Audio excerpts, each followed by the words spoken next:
The Industry Show. I'm your host, Ravi Patel. I am blessed today to be sitting here with my good friend, Ravi Patel. How are you, Ravi? Good, man. Blessed. Blessed. That's a strong statement. You know, it's like whenever you ask, I feel that's an ethnic thing. You know, how are you? I'm blessed. Right? So I've started to say that on my voicemail. It says, have a safe and blessed day.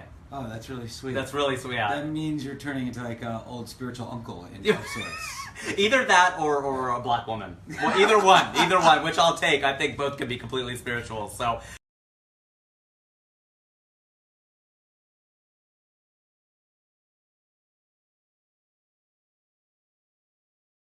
Or is it not on? Is it okay? We've never had the issue where it's dropped, so it probably is on, and I look like a fool. Hey guys, yeah. Do we look like a fool? Does he look like a fool?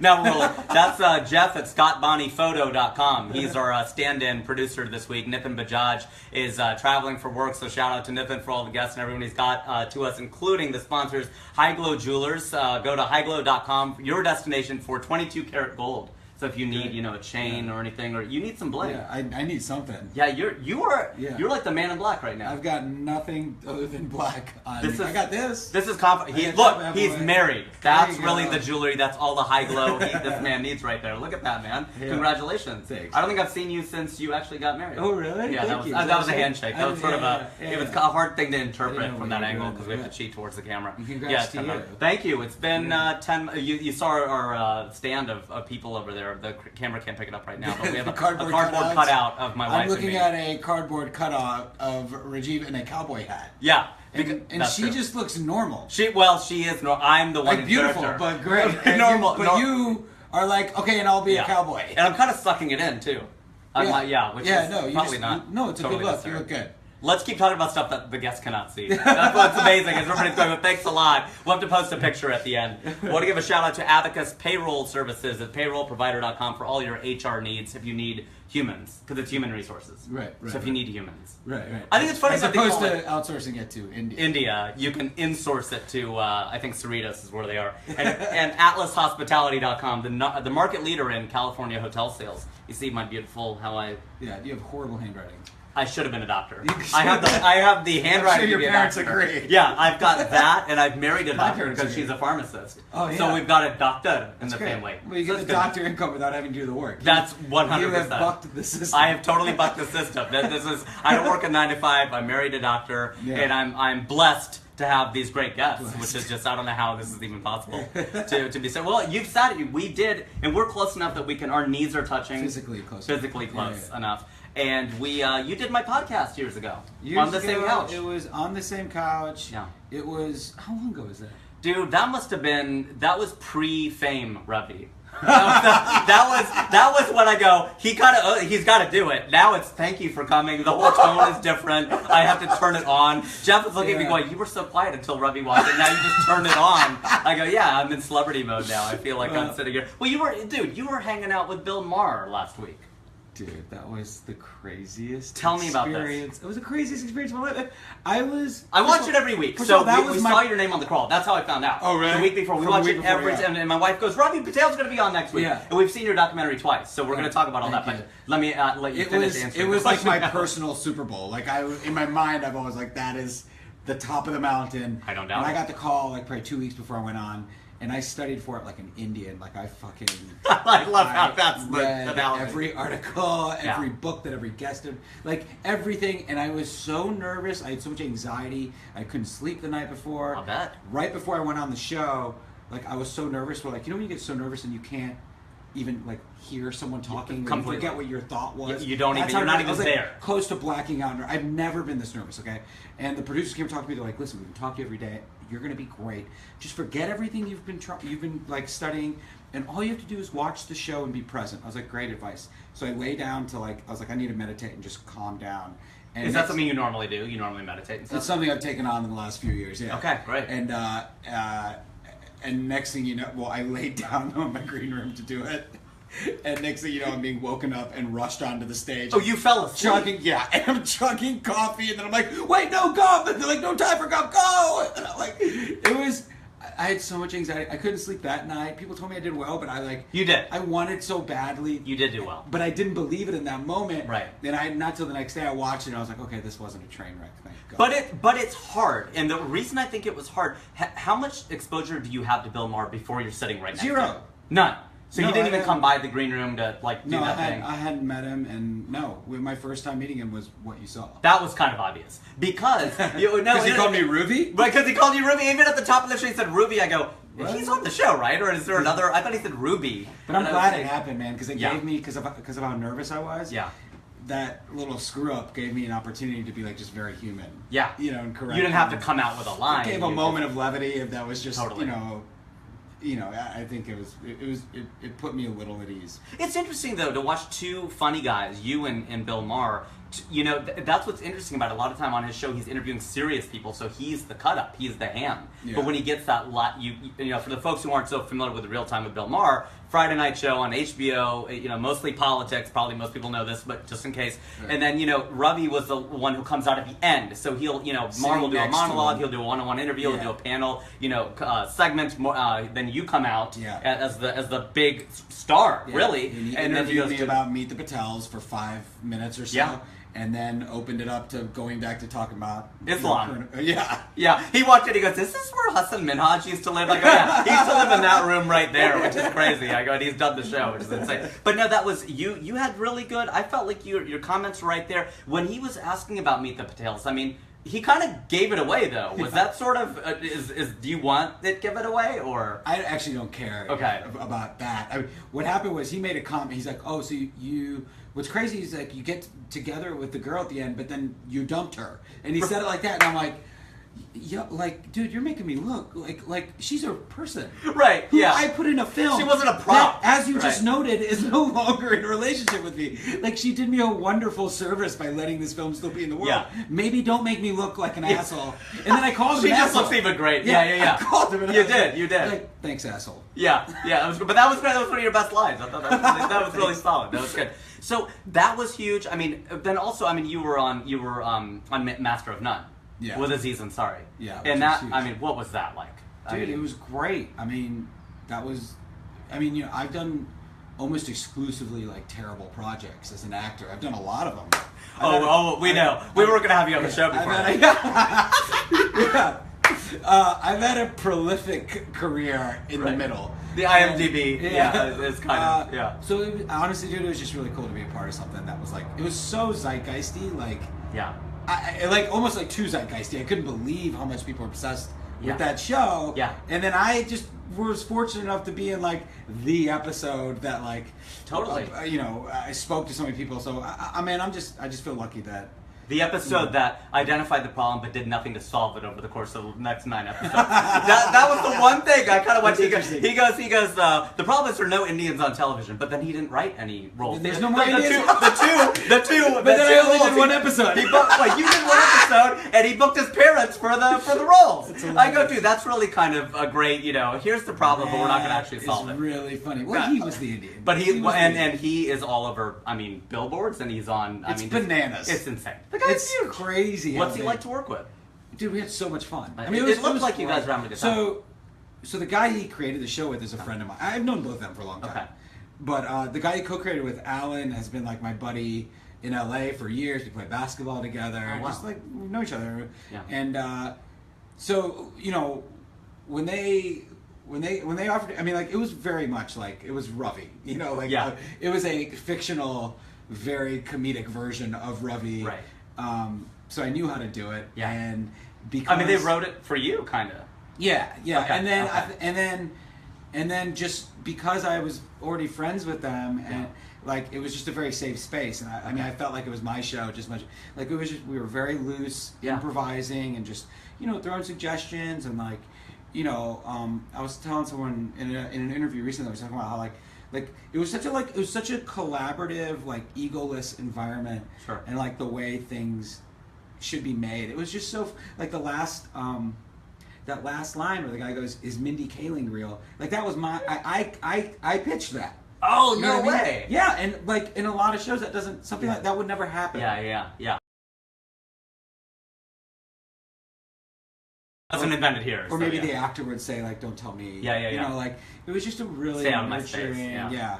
And that guy Gerard Lovers, he's a sweetheart. He's great, Yeah. and Yeah. it was an awesome experience, man. I'm supposed to do it again this season, so we'll see. Oh wow! Okay, Yeah. that's Yeah. dope, man. Yeah. Okay. So one of my favorite questions to ask really is, give me the inflection points. How did you become who you are now? Right, and I've known you since. I've been out here since '06, and I met you pretty soon. I think after that. Yeah. So, I mean, You mean professionally, by the way, right? Well, yeah. Let's go with maybe the first time you ever thought. I mean, would you define yourself primarily as an actor? Right? Was that the one word that you would use? Yeah, I think that's probably the right classification. I mean, as you know, I'm an entrepreneur and director and writer, but I think actor is probably what I hang my hat on. Yeah. Certainly how I've been making a living for the last decade. Well, So. that's an important thing, because I think a lot of the time it's the other way around. People are really making their money through entrepreneuring, but they call themselves an actor, where you're in the fortunate position to go, hey, I pay the mortgage through acting, but I also do this other stuff. Well, no, and because of that, I had to come a spiritual kind of reckoning with acting and the craft, where it happened to me before I wanted it. I fell into acting. Okay. So this is a segue into your first point of inference. So let me. I screwed up my own entry. So let's go with the Sure. way in. Let's go for the very beginning, which is, when's the first time you ever even really thought about acting? I mean, just go back to, you were maybe even a child. No. I mean, growing up, look, I was always kind of the class clown type. Okay. I was the guy that, like, at any big Indian party, my mom's like, being like, Raja, go do a skit of Malti Auntie or something, so I'd like Throw her under the bus. I was like the clown, they're like for hire, and I was just, but it never entered. When I was in college, I remember a lot of people telling me, oh, you should do stand-up, but that was, again, like, not. This was on the East Coast? This is in North Carolina, UNC Chapel Hill. Right. But it was never something that I had considered, nor did I really aspire to it. I mean, I always thought. What was your major? I was economics and international studies double major. Okay. So I was an investment banker after college, briefly. For how long? Maybe 6 months. That's long enough to destroy the planet. Depending on when, October 19th, 87, whatever you are. And so, I was really bad at it. I would not have. I mean, I got laid off, and they gave me a severance for 3 months. I was like, this is amazing. Wow, that is I was phenomenal. leaving anyway. I did that with Fiji Water. I moved out here. I was a brand manager of Fiji Water for 3 months. They gave me a severance to leave. That's how bad we are at the job. Best deal. They're like, please go. No, just I'll go. give you we'll money. give you money to leave. That's a pretty good deal. No, Right it was that. So I feel like that actually getting laid off was probably a huge point of difference for me. Better than getting laid, even. Yeah, getting At laid the off. time, no. At the time, maybe not. But I mean, you saw the movie. I had a tough time. You did. Well, I did a whole show about it, so I totally understand that. So it wasn't even at that point. I mean, so what was your first kind of acting role or kind of foray into this? Was it in college? Do you know what Artwalla is? Artwalla, yeah. So does this still happen? Two things. I don't think so. Yeah. There were two things that happened. After getting laid off, I spent like a year kind of like just trying to figure out life. And my sister was here pursuing. The sister who directed co-directed Meet the Patels, right? Geeta Patel. Right. And she was here pursuing a career in writing, and I thought, I might, like, she had said, I might be able to get you a job working at this news organization. Okay. The only thing I cared about was doing something that mattered to me. Yeah. Like anything but investment banking, something that I actually care about would be great. So how was Al Jazeera? I was supposed to work for Channel 1 and I never got the Oh, job. no way! You know Channel 1 is? Lisa Yeah. Ling. Yeah, exactly. Yeah. But Rally Valverde. they kept on saying, yeah, we'll be able to hire you next month. And they never did. In the meantime, I started bartending. I'm doing all these things. Okay. And somewhere in there, two things happened. I can't really remember the order, but one was my sister's friend thought I was funny, brought me in for an audition, and I didn't get it, but the casting director was like, you have to be an actor, let me get you an agent. And I was like, I'm not really interested. And she which is crazy when you think about it. Yeah, like, yeah. But I didn't know, I was like, I'm not really. You want to go to the moon? Tomorrow's not good for me. I just really, I don't know. I want to go when it's full. I seriously felt like I was above it. Yeah. And well, that's how Asif Mandvi felt with Daily Show, because he was a trained, trained actor. And when I interviewed him, he goes, when the Daily Show called, he kind of went, I'm an actor. I'm not going to be a correspondent on the Daily Show. And then that launched him to be who he is. I mean, thank God he did it. He's so good at it. He's so good at it. Oh my It was God. amazing, yeah. And a good actor, but I mean, good that he also did that. Yeah, so. the Daily Show is such a. It's great iconic. experience. Yeah, yeah. So. So that happened, and then right around that time, Asif was emceeing these nightly shows for Art Wall. They had like a nightly, the equivalent of like an adult talent show. Okay. Okay. So like you would have performed stand up, and Right. and someone else would have like some big band would have come and played. It was Right. just like all these South Asian Yeah. entertainers doing things. Yeah. And Asif was the MC for the show. It was like Yeah. a 3.5 hour show or something. That's Asif- definitely an Indian show. doesn't matter. That's all you need. Yeah, and That's then they then they have intermission. And Yeah. then dinner, midnight. So he's hosting. He had to go do a movie. Okay. At the last, so they needed a fill-in. They needed like a last-minute fill-in, and my sister was one of the producers, so all of them knew me and thought I was funny. And they asked me to fill in, and I ended up doing like 30, 40 minutes of like improvised stand-up. Jeez. And just to this day, it's probably like the most I've killed in anything. Like I just posted cleaned up. my very first time I ever went on stage at Go Bananas in Cincinnati, and I'm destroying. And I don't think the running joke at that club was you've never been as funny again as you were that first night. They go, when are you ever going to be that funny? Well, I again? think I've heard that from a number of people, It's and true. it might have a lot to do with how little it matters at that point. 100%. Yeah. You're not trained. I think there was a different world about this, about how she runs and she makes it onto some team, and then he goes, now I'm going to teach you how to run, and then he trains her how to run. Right? You train how to Did be you just an actor. reference a different world? I did. I totally I referenced a guarantee different you, world. nobody in your audience heard You got or it. understood. Right? What a different world. Yeah. The Yeah. Different World was the spin-off of the Cosby Show. But you can't and say he Cosby just Show referenced anymore. it. Yeah, right. So the Different World is the new Cosby Show. I feel like that's a safer reference. And by new Cosby Show, he means it still happened over 20 years ago. Still a long 30 time years ago. ago. 30 years. It's 80s, man. 80s.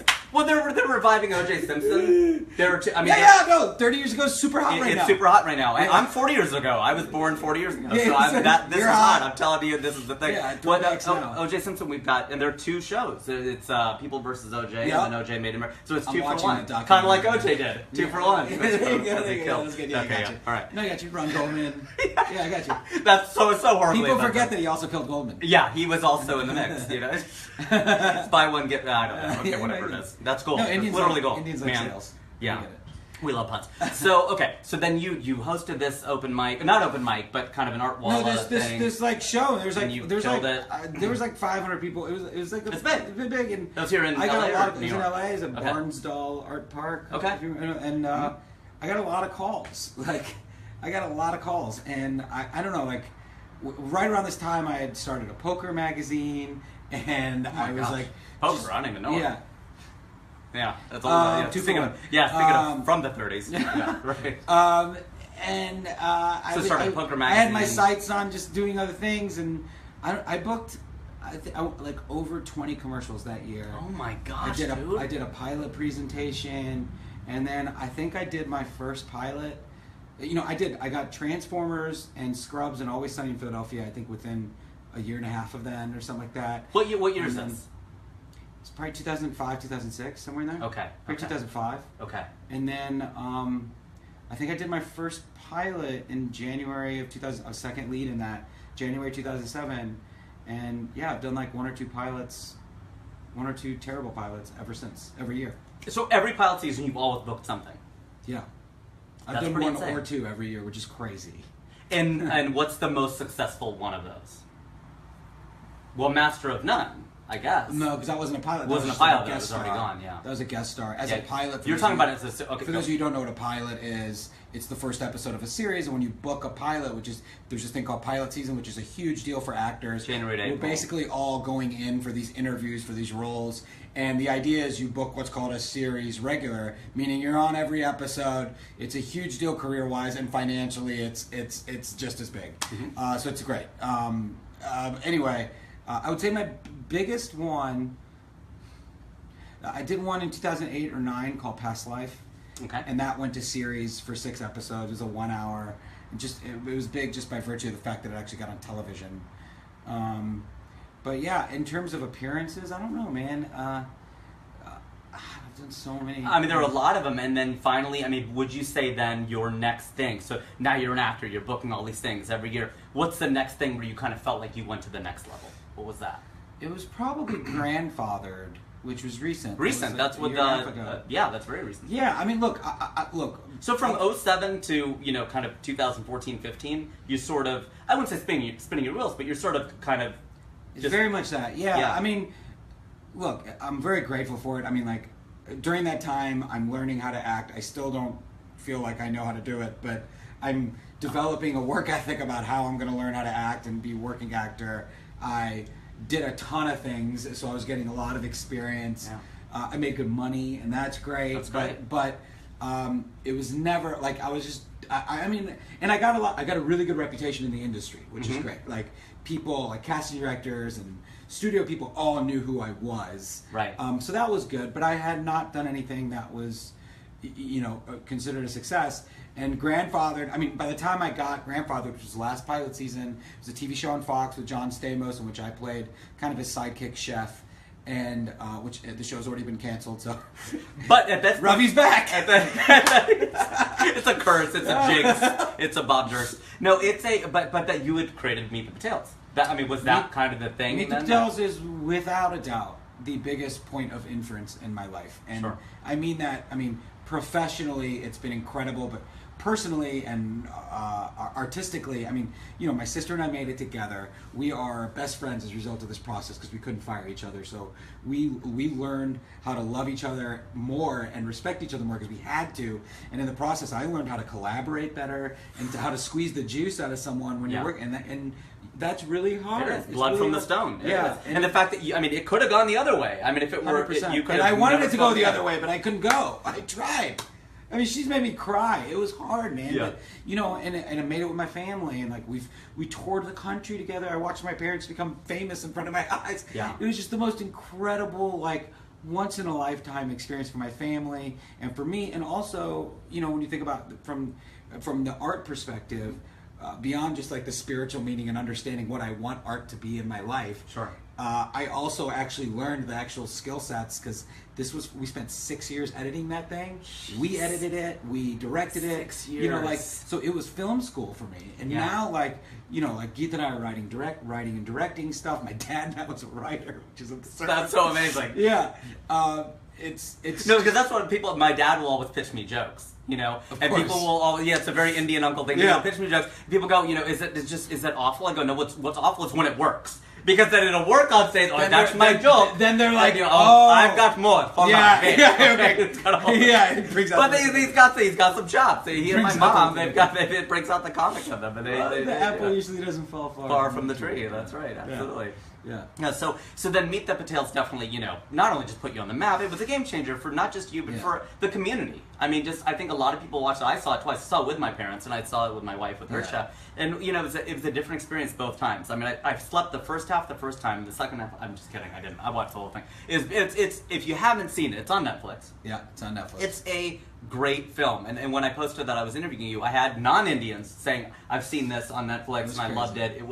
It's so relatable and so approachable, and I think it captures it in such a way that, as a fellow, actor, comedian, I wanted to wring your neck and said I should have made that. That's how you know. That's how you know when you That's go, the sign. I should have made that. Yeah, That's the how you sign. know. I love that. It's either I'm glad I was no part of that. That's the highest compliment. That's the highest compliment, right? That's really fantastic. Thanks, so. man. Yeah, no, it was the whole thing is I can't. I mean, it was crazy. I mean, we had a good theatrical run. We were in theaters for 3 months. Yeah. But then Netflix in January was when it just went nuts, and it became a thing where I was getting recognized every day. I was just going to say, and you do now, right? You get recognized? Now it's between that and Master of None and Grandfathered and Bill Maher. It's every day, and it's like it's great because it's like a sign, and and also like I think like the context of those specific projects are like they have more meaning. So it's like I feel proud, especially with the documentary. It's just people talk about how they relate to it. And totally. It was just an awesome surprise to put that much work into something and have it pay out. Yeah. And in every way, personally and professionally. So now that Mara kind of gave it away and you married someone else, I mean, I don't know how much you want to talk about that, but how did that come about? Is that a story? I mean, how did you two meet? Your wife and you My meet? wife. So what's her name? Can you say? My wife's name is Mahaley. Okay, Mahaley. Patel. Mahaley She Patel. took my last name. She did. Okay, so she wasn't already a Patel. She's not Indian. Oh, okay, Yeah. Mahaley. Yeah, but she looks Indian. Sounds Indian. Yeah. Which is close enough. Which is, It's a good that's compromise. really, She looks incredible in a sari. I feel like that meant something to my mom. That does mean a lot, I think. That's something. We met her friend. So I started a granola bar company I think I knew like, this. Like Yeah. That's nuts. probably 3 years ago. It's called This Bar Saves Lives. For every bar we sell, we donate a life-saving meal packet to a child in need somewhere around the world. ThisBarSavesLife.com. Anyway, ThisBarSavesLives.com. We got to get the plug. there's this huge like natural foods trade show that happens in Anaheim, and we were there. We had like a booth for our company, and her friend was writing an article on my company. So her friend was talking to this guy who works for me, and she was right next to her, and it was like immediate. Like, I mean, she is gorgeous. Oh my gosh. And legally blind, clearly. Well, honestly, I thought she. Same situation. I thought she might have been crazy. Yeah, she's right. out of your league too. Yeah. Well, Yes. whatever. I can't have no leg to stand on. That's why we're sitting. Right, totally. But like to the point where it creeped me out because she was like She was like smiling and so happy, and I'm like, oh, she's a murderer. Crazy, There's something crazy. Yeah, she's an axe murderer. She's clearly But you I'll got Jeff still to laugh back there. That's good when you make the But I'll still keep pushing hard, and Yeah. it was. And how long ago? I mean, from that to engagement. 2.5. I proposed to her a year from the day we met. Oh wow. Yeah. You did it like that. I knew I wanted to marry her probably 2-3 months in. Jeez. Yeah, That's awesome, I was man. ready to. To this day, I'm still obsessed with her. That's the best case scenario. To have a crush on your wife. Incredible. That doesn't mean it's not always. I mean, we go to couples therapy. There's plenty to go through. But Do you really go to couples therapy? We do. We go to couples therapy. Well, look. In the last 6 months, we've got married twice. Right. We had a small wedding. We had a big Indian one. She went through her first trimester, and it was a nightmare. And also, I was on like press junkets for like 4 things. So I'm working 15 hours a day and we bought a place. All this stuff was happening. She was vomiting the day of her wedding from her morning sickness. The amount of pressure in that first trimester when it goes bad is so awful, but also just natural. She's 28, and like there's a lot, just life change that's happened. It's a ton. A lot happening. So there's a lot of pressures on us, and honestly, like we had some tough times, but. I think it's great though to talk about that because I feel that it's such a taboo in society and especially in South Asian diaspora. I've gone to therapy for a lot of years and all that stuff, and I think I think everybody should go. Everyone should go. I think her and I are both just huge advocates for therapy and like introspection in your own life, but also just like collective mindfulness in a relationship. We had always said, because it's some of the best advice one of my friends told me, who I respect a lot, was like, hey man, trust me. Go to therapy when you guys start off, and then do it as a check-in every year or two. That's good. And I always thought it was great advice. And then things started getting like shaky, and we're like, let's start right now. Yeah. And it's been incredible. We're like, the beauty of conflict in a relationship, if you're both committed to truthfully working it out, is it becomes an asset. It's a skill. Right. Like how we fight is the best skill that you can improve. I could not agree more. Yeah. Because you're going to fight, and it's just a question. Conflict resolution is what it's about. And 100%. if you can get through anything, that's great. But otherwise, if you could be like a hemophiliac, where your blood just doesn't clot, so the smallest fight is just you're going to bleed out. Yeah. That's it. If you can't take anything, a paper cut's just going to kill the relationship. Yeah. And Whereas 9 if times you know out how of to 10, fight, it's like about all this other stuff anyway. It's about communication and projecting and like how I feel. Our own like, insecurities. Your own insecurities. You're doing all that kind of stuff. And by the way, a great deal of this I learned because I had to learn it from working with my sister. Yeah.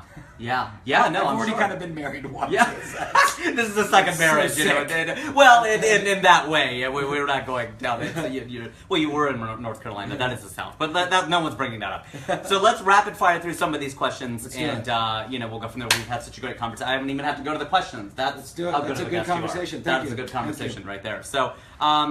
In one word, you said you're an actor. We already kind of covered that. If you've seen the movie Meet the Patels, the documentary, then you will know. But where in India does your India? Gujarat. Gujarat. Yep. And where specifically in Gujarat? My dad's from Uttaraj and my mom is from Andi. They're both Gams villages Gams. Okay. outside of Baroda. Okay. But my wife is a Munsat. That's her Okay. area. Where do you see yourself in a year? I see myself living in the valley in a condo we just bought with a little baby girl who's going to be born in November. Congratulations. Yeah, and I see myself in production for Meet the Patels, the movie at Fox Searchlight. Love it. How specific. That's right. And season 2 of Master of None. Season 2 of Master of None will be done by then. Oh, okay. Well, Yes. So you'll have it done, but it won't be happening at the time. What would it mean to pull a you? Someone goes, man, he just pulled a Ravi. What is that? I would say it would be to pivot, like opinion, like to hold, to hold an opinion passionately and immediately Drop it? drop it. Because it's not popular, or because you just change your mind in the middle of having it? Or? Because I just like run hard, and then someone's like, blah, blah, blah, and you're like, Oh, yeah, actually, you're right. And just punt it. I love that. I keep talking about how when Or to get a good deal, I think people say is very Ravi. to get a good deal. That's Yeah. just a good drop. I mean, my nickname with my friends growing up has always been the enhancer. Like, I am known for always trying to Get a step improve- further. Yeah. Yeah. Like usually, like with friends, it's like I'm very concerned with seating dynamics, Right. for example. Okay. So if we go to dinner and it's Okay. a 5-top, that fifth person always sits in the worst place, and I'm very concerned with how it's going to affect the group. So I will make sure that fifth person, even against their will, is sitting that is kind of improves the dynamic. Okay, so kind of that's me in a nutshell. sacrifice the individual for you. So you're very Eastern, because a lot of the West is sacrifice the group for the individual, but you're sacrifice the individual. No, for the no group. one's getting sacrificed. Oh, no, you're okay. You're The trying to individual's find having a better experience, and 9 Oh. times out of 10, that person says to me, "I know I didn't want to do this, but you're right. This was great. This was worth it." That's good. Yeah. That person pivoted. You got the person pivoted. That's That's really right. fantastic. That's That's good. I always say no because when you first get to LA, they try to make you a comic writer actor, and I've now pivoted, which is a startup word for failed, to comedian, host, speaker. I'm glad you laughed because every time people laugh, I go, I need to put that in my stand-up, because I pivoted, which everybody loves to say pivot. In the but business it's great. world, a pivot means Pivoted, yeah, this thing doesn't work. Yeah, I'm gonna do this, but it really means, come on, you failed. You punt it. Come on. No, I think to pivot is the best quality in life. I think people's inability to pivot in general is That's one of true. the greatest issues, and that's why therapy is important. Most people head in a direction and are too proud to ever stop heading in that direction and realize, for me at least, like, there's no such thing as a direction. It's just like what you're doing in the moment, as long as you can. I mean, They all say that if you've got two paths and you're supposed to go down this one, but you're going here, progress sometimes is not going forward; it's turning around. yep. Right? So it's the same I agree idea. with that Sometimes completely. you just have to By you the way, have to have the in will to turn entertainment, around. you see it all the time. Okay, Yeah. you do. What is that? 2-1? Does that mean it's over? Oh, that means 30 minutes. Okay, so yeah, that's good. You So- do see it all the time. So in we're entertainment. in overtime. We're in overtime. We're in overtime. We're in overtime. We're in overtime. We are outside of regulation. Yeah. So we should probably wrap it up. I will ask you a few more just rapid fires. Favorite time of day? 10 a.m. Okay. Why? That's when I'm peaking. Okay, energy wise. That's when I'm peaking mind and energy wise. What time do you get up? 9:59. 10:05. 10:05 really is. I get up pretty late. I feel like Okay. 8ish. That's, I mean, I'd get up at Yeah. 8:30. Where in your body do you feel inspiration come to you? When you have a kind of an idea, does it come to you in your body? Like Somewhere my you dick? feel it? Yeah. Yeah. Perfect. Great answer. Yeah, on a primal level, it's my penis. That's Our last guest ostensibly said that. It was a female who said, I can't really answer that question. And we knew what she meant. And she got 10,000 views on her. Lately, I Like, feel a that's lot good. in my gut because it's just always getting in my way. You, to your day. It's like It's kind of- keeping me from wearing the for- pants for and being shirts able that I to. want to wear. So we got to lose our gut because usually our gut is what guides us, right? All the good stuff. comes Mine's from there. mine's over guiding. Yeah, mine's got we should be guiding his cock, super bad. So, is there anything you want to share with potential entrepreneurs? This is an entrepreneurial program. So, what's a piece of advice you have, whether it's philosophical or personal or practical? Yeah, I think the advice that I would give to an entrepreneur, there's two things, and as you know, like I've started 3 companies. I consider myself probably an entrepreneur more than anything else. Yeah, well, that's what the theme of the show. I think there's 2 things I would say. One, I really do believe in this concept of shoot first and aim later, because Okay. people spend a lot of time aiming, and you learn a lot more by trying to adjust while you're shooting. That speed is worth more than whatever you gain, the opportunity cost of the diligence. Wow. So I believe in that passionately. You can always pivot later. I have the last 2 companies I started, literally within 24 hours I made the decision to do it. Didn't think at all, and I just did it. You just went. Yeah, and at some point I regretted it deeply. But it got you to this bar saves lives. well, Right? A company is like a relationship. You love isn't going to keep it there the whole time. It's You have dedication and commitment. It has to be committed and Yeah. all these things. Yeah. So that's the first piece of advice. Second, bandwidth is the most crucial piece in being a founder of some sort of company. Meaning, you will always have more decisions in front of you than you can make. So you have to know how to prioritize and know in a given day you're going to have 40 things to do, and you have to pick the 10 that matter to you. That's And that's it. That's every day. I feel like in my life, like right now, I am in terms of my ability to work, I am at an absolute peak in terms of efficiency because I do as little as I have to do, and I do it as fast as I have to, and I care more about speed than I do about accuracy. Steve Jobs' book, by the way, is great. Is this the Walter Isaacson book?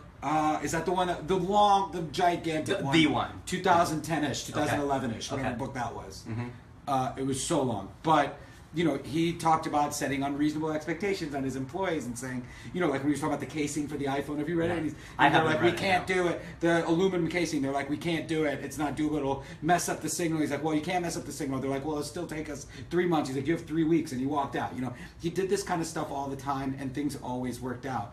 And to do that kind of thing, you also have to be very trusting and delegating. A lot of founders have too much pride and think they have to do everything. My personal philosophy is I do as little as possible, which you've experienced. With my assistant. We did not even talk until you walked in the door. I was telling Jeff, I think he's coming. I think he's coming. I'm about to do the promo. And if you weren't here, I would have done it without you. I would have gone, this guy stood us up. We're doing it anyway. I would have acted like you. I do so little, and it's great.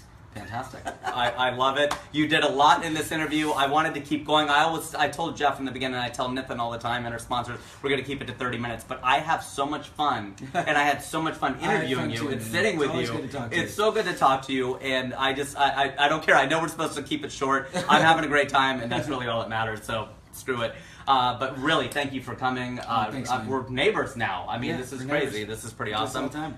We can do it all the time. We'll bring Ravi again. Live stream every hang. We're going to live stream our dinner that we're going to do, and we'll do that. So, but no, thank you to Ravi Patel. Go to thisbarsaveslives.com. Thank you. And also, is that where people should go? They should also go to Netflix. Watch Meet the Patels if you haven't seen it. Go to our Facebook page and go to the Meet the Patels Facebook page.